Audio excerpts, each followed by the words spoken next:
El Señor esté con ustedes y con tu espíritu. Lectura del Santo Evangelio según San Mateo. Gloria a ti, Señor. En aquel tiempo, cuando Jesús llegó a la región de Cesarea de Filipo, hizo esta pregunta a sus discípulos: ¿Quién dice la gente que es el Hijo del Hombre? Ellos le respondieron: unos dicen que eres Juan el Bautista, otros que Elías, otros que Jeremías o alguno de los profetas. Luego les preguntó: ¿y ustedes, quién dicen que soy yo? Simón Pedro tomó la palabra y le dijo: tú eres el Mesías, el Hijo de Dios vivo. Jesús le dijo entonces: dichoso tú, Simón, hijo de Juan, porque esto no te lo ha revelado ningún hombre, sino mi Padre que está en los cielos. Y yo te digo a ti, que tú eres Pedro, y sobre esta piedra edificaré mi iglesia. Los poderes del infierno no prevalecerán sobre ella. Yo te daré las llaves del reino de los cielos. Todo lo que ates en la tierra quedará atado en el cielo, y todo lo que desates en la tierra quedará desatado en el cielo. Y les ordenó a sus discípulos que no dijeran a nadie que él era el Mesías. Palabra del Señor. Gloria a ti, Señor Jesús. Saludos, hermanos. Les habla su diácono Jorge Gatica. En este puesto que el Señor Jesús le asigna a Pedro, y es más que un puesto, es una autoridad la que le dio a Pedro. Y no fue una autoridad solo para esa época. Para entender un poquito la mentalidad que Jesús usó cuando Él le dio la autoridad, podemos ver también en el libro de Isaías capítulo 22.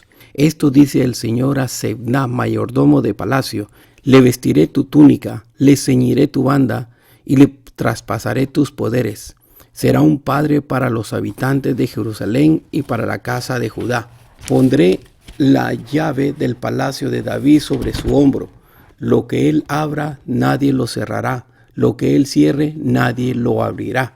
Pues nos habla la mentalidad que se usaba en esa época. Cuando un rey daba autoridad a su mayordomo, al guardián de las llaves, no era solo que cuidara las llaves como un portero, sino que era un guardián que decidía quién entraba, no solo quién entraba a la presencia del rey y quién no, sino también era el que asignaba trabajos, puestos, privilegios, autoridad y cosas así. Entonces era un trabajo de mucha importancia el que se le daba al que tenía las llaves de acceso al rey. Y de esta misma forma miramos en este evangelio que Jesús le dice a Pedro: todo lo que ates en la tierra quedará atado en el cielo, y todo lo que desates en la tierra quedará desatado en el cielo. Y esto no es palabra de hombre, hermanos, esto es palabra de Dios, porque no es como un puesto administrativo en una compañía donde están los trabajadores, supervisores, subgerentes, gerentes, el gerente general y luego el dueño de la compañía o corporación. No es así. Estamos hablando de una jerarquía, una autoridad que vino directamente de nuestro Señor Jesús, que le dio a San Pedro. Y luego San Pedro decidió dársela a los obispos, y así en comunión de obispos se elige al sucesor de San Pedro, guiados por supuesto por el Espíritu Santo. También miramos que es una autoridad que se le dio a Pedro desde el mismo Jesús. Cuando un cristiano rechaza la autoridad del Papa, pues está rechazando la palabra de Dios, porque aquí lo dice Jesús, ¿verdad? Tú eres Pedro y yo te daré las llaves del reino de los cielos. Dice aquí: yo te digo que tú eres Pedro y sobre esta piedra edificaré mi iglesia. Pero las doctrinas que se alejan de la fe católica, en especial por rebeldía o por ideologías o por razones que no tienen sentido, pues alejan a los cristianos de la verdadera fe. Yo le invito, hermano, que mire pues el lugar del Papa como un vínculo de unión con Jesús, un vínculo que nos une al cielo, que nos une con Jesús, porque Él está para servir. Lo mismo que toda la iglesia, los obispos, sacerdotes y diáconos, religiosos, religiosas, estamos para servir a la iglesia de Dios, para recibir al pueblo de Dios, que son todos los que nos toca servirles. No estoy diciendo que seamos perfectos, no estoy diciendo que todos seamos santos, ¿no? Los mismos sacerdotes, obispos, diáconos, religiosos, religiosas y el mismo Papa necesitamos salvación. Necesitamos ir a confesión porque somos humanos. El hecho de que Dios haya elegido a una persona y la haya llamado para su ministerio sacerdotal no quiere decir de que ya sea perfecta o ya sea santa, no. Igual cada quien tiene sus luchas personales. Igual el diablo quiere atacar y derrotar y hacer bajar de donde hemos subido espiritualmente a todos. No importa en qué nivel estemos. El que está bajo, el diablo lo quiere mantener bajo. Y el que está subiendo, el diablo quiere bajarlo porque no quiere que nadie vaya al cielo. Y como el diablo también es un general, él sabe que votando a los líderes se desparraman las ovejas, se desaniman los soldados. Y así pues es la lucha que hemos tenido hasta el día de hoy por mantener la fe. El hecho de que Jesús haya elegido a Pedro me da esperanza, porque miramos en este evangelio de hoy que cuando Jesús pregunta a la gente, ¿quién dice la gente que soy yo? Y esa es una pregunta que usted se la puede aplicar a usted también. Lo que dice la gente es una cosa, pero luego Jesús profundiza más y dice, ¿quién dice la gente que soy yo? ¿Quién dicen ustedes que soy yo? Y ustedes, dice, ¿quién dicen que soy yo? ¿Quién es Jesús para usted? ¿Quién es Jesús para mí? ¿Es simplemente alguien que yo voy a ver a la iglesia el domingo cuando voy a misa? ¿Es alguien que está arriba en el cielo? ¿Es alguien que yo me acuerdo de rezar solo cuando tengo necesidad o cuando tengo apuros o cuando estoy mal de salud o cuando estoy en problemas de migración, desempleado, qué sé yo? ¿Es alguien al quien yo tengo como, no solo como Dios mi Salvador, sino también como mi amigo, como mi hermano, alguien en quien yo confío, alguien a quien yo alabo, no solo en mis momentos de necesidad, sino también cuando las cosas van bien? ¿Quién es Jesús para usted? Y esta es una pregunta que cada quien debe de hacérsela. Miramos aquí en este evangelio que Simón Pedro tomó la palabra y le dijo, tú eres el Mesías, el Hijo de Dios vivo. Dios existe, hermanos, y Jesús es real, y Jesús es Dios. Usted puede ir a la iglesia y puede mirar en la misa, aunque no comulgue cuando el Padre consagra el pan y el vino, usted va a ver que luego, por fe, sabemos de que ahí está la presencia real de Jesús, su cuerpo, su sangre, su alma, su divinidad. Imagínense que Jesús mismo le confía a Pedro su iglesia. Cuando miramos que Jesús interroga a Pedro a la orilla del lago de Tiberíades y lo miramos en el capítulo 21 del Evangelio de San Juan, cuando le pregunta, Pedro, ¿me amas? Y Pedro le dice, sí, Señor, tú sabes que te amo. Le pregunta otra vez, Pedro, ¿me amas? Le dice Pedro, sí, Señor, tú sabes que te amo. Y le pregunta una tercera vez, Pedro, ¿me amas? Y Pedro sabía por dónde iba la cosa, porque se acordó Pedro de que él lo había negado 3 veces. Pedro se acuerda. Entonces, miramos que cómo Jesús escogió a Pedro después de que lo negó 3 veces. Imagínense usted que en su momento de necesidad, en un momento que usted le están por meterlo a la cárcel o está preso o cuando está enfermo, sus amigos no lo buscan, sus amigos ni se acuerdan de usted. Y sin embargo, miramos aquí que Jesús le confió a su iglesia después de haberlo negado públicamente y después de que Pedro había visto los milagros de Jesús.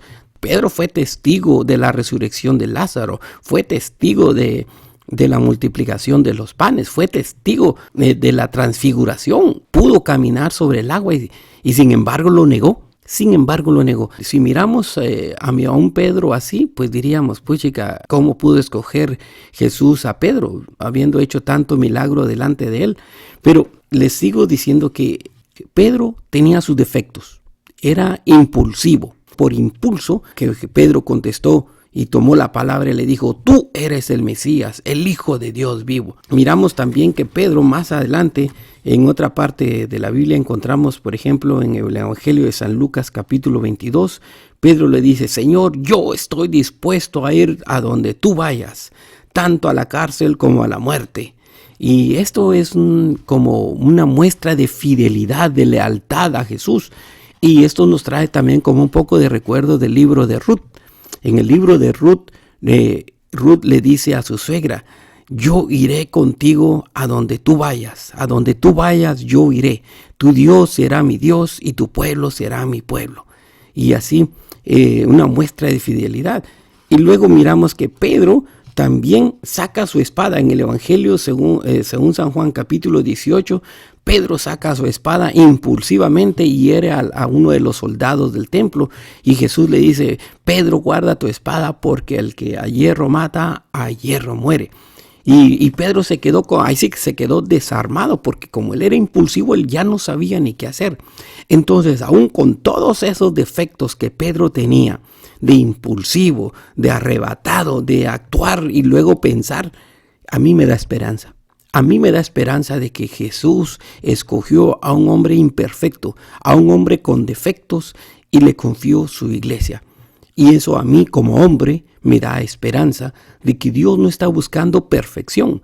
Lo que Él quiere es que usted se doblegue a Él, que usted lo ame, que usted lo siga, que su amor por Él sea más grande que sus defectos, que su amor por Él sea capaz de humillarse a pedir perdón y buscar la reconciliación.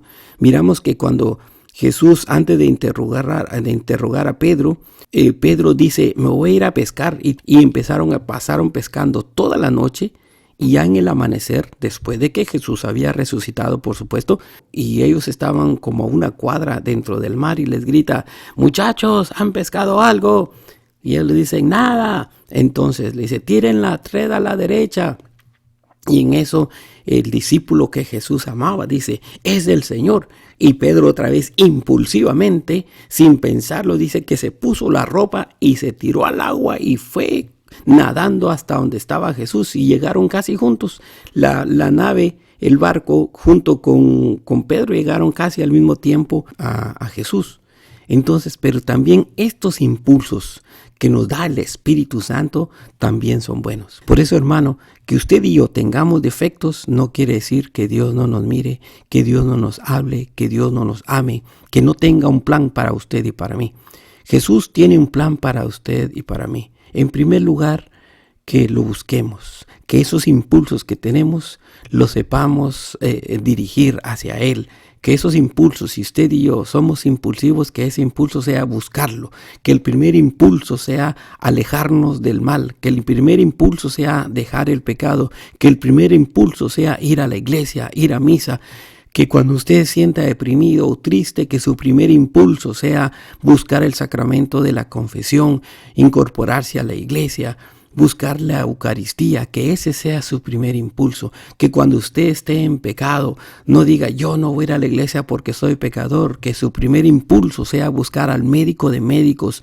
Por eso, hermanos, alegrémonos y regocijémonos, porque nos ha puesto de ejemplo a una persona que nos guíe, no porque sea perfecta, sino porque ama a Jesús y sus impulsos lo llevan a Jesús. Que el Señor los bendiga, los proteja de todo mal y los lleve a la vida eterna. Amén.